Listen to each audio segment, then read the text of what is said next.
Hey guys, what is going on? So iOS 12 just came out today, beta 1 at least, and we're going to take a super quick look at it and how it basically runs and all the features of it on the iPhone SE. Now on all my devices it came out to be around 2 gigabytes, so it's really not that big of an update if you think about it. And there are some key features that are in it which make it even better. And I'm not going to be able to talk about 100% all the features right now, but I'm going to talk about the main ones, and I'm going to talk about speed tests and everything like that.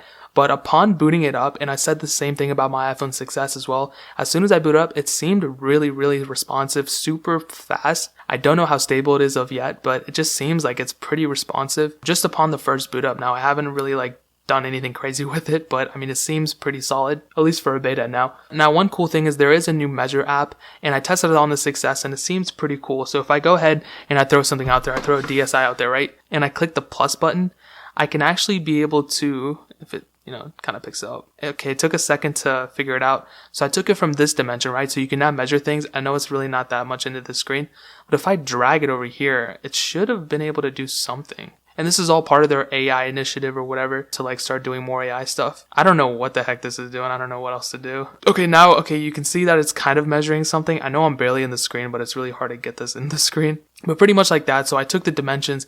That might be 3 inches. Okay, so that took the dimensions of that little line right there. I try to make it even. You can actually go into it and you can see the length of it. And this is supposed to be more for frames or couches or something like that.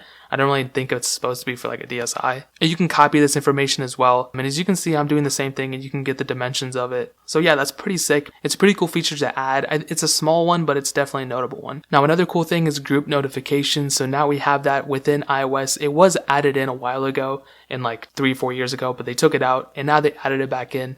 So what that means is for your iMessages or your Gmails or whatever notifications you get, they'll be grouped into one notification, so you won't get 30 notifications of the same app. You'll just get one and you can sift through them as you will. And there's also group FaceTime as well. Now, I think those two are the greatest features, group notifications and group FaceTime.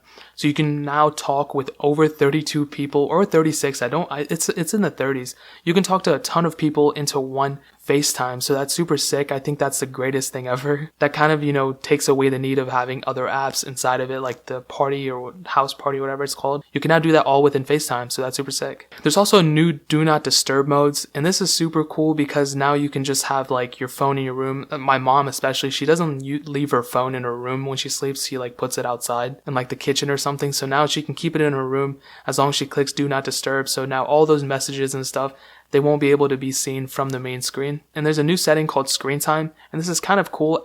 Android already had this. They showed how much screen on time you had. So now you can see the screen on time you have of your phone, and you can also see the downtime. I don't really know what that is, but you can set app limits too. So if you add a limit, this will basically make it so you can't use a certain app for a certain amount of time, or you can only use it for a certain amount of time. So you can only use Instagram for an hour a day or something like that. I don't really see any. I think this is mostly for parents, giving their phones to their kids, so now they can kind of set it up a little bit better so their kids don't just run off and use their phone all the time. So that's kind of cool for parents, and I'm glad they're thinking about the kids in this situation. Now, like I said, there was no dark mode, which kind of sucks, and I did test the smart invert, and it's just as bad. It's literally nothing great. It's nothing crazy. It's the same thing. And I don't really know why they didn't add it on iOS, because they added it on macOS, on their new macOS Mojave, I think it's called. So I don't know why they didn't add it on this. It's kind of sad a little bit, but what are you going to do about it? And in the settings, I complained about this a lot, even when the first betas came out for iOS 11, and they still haven't fixed it.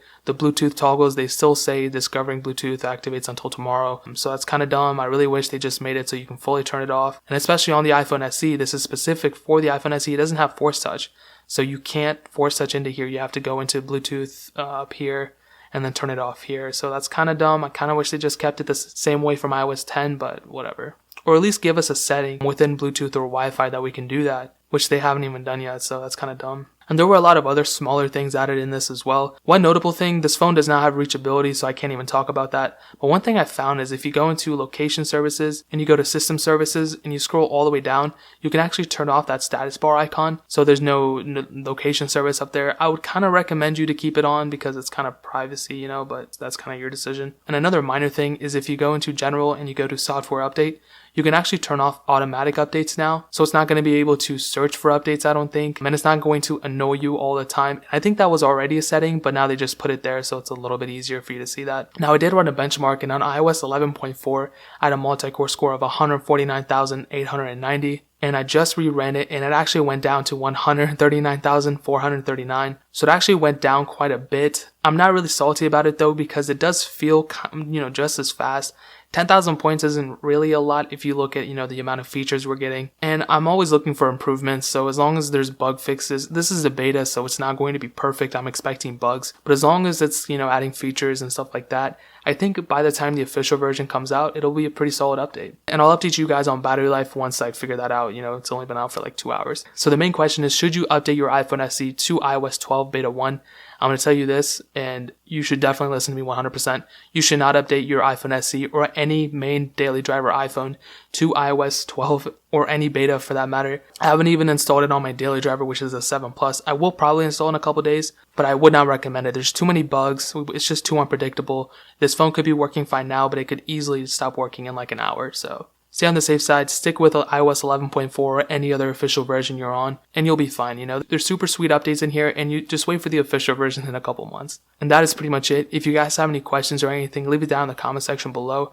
Hit that like button, that'll mean so much, but definitely hit that subscribe button. We're actually doing a giveaway right now for an iPhone SE and an iPhone 6s. So 2 different people are going to win. If you want to enter, all you have to do is subscribe to the channel and follow me on Twitter and Instagram, and you're already entered. I'll leave a link in the description so you can see more details about that. And check out the other links in the description as well. But more importantly than everything else, I love every single one of you guys. And hopefully I'll catch you guys in the next video. Peace out till then.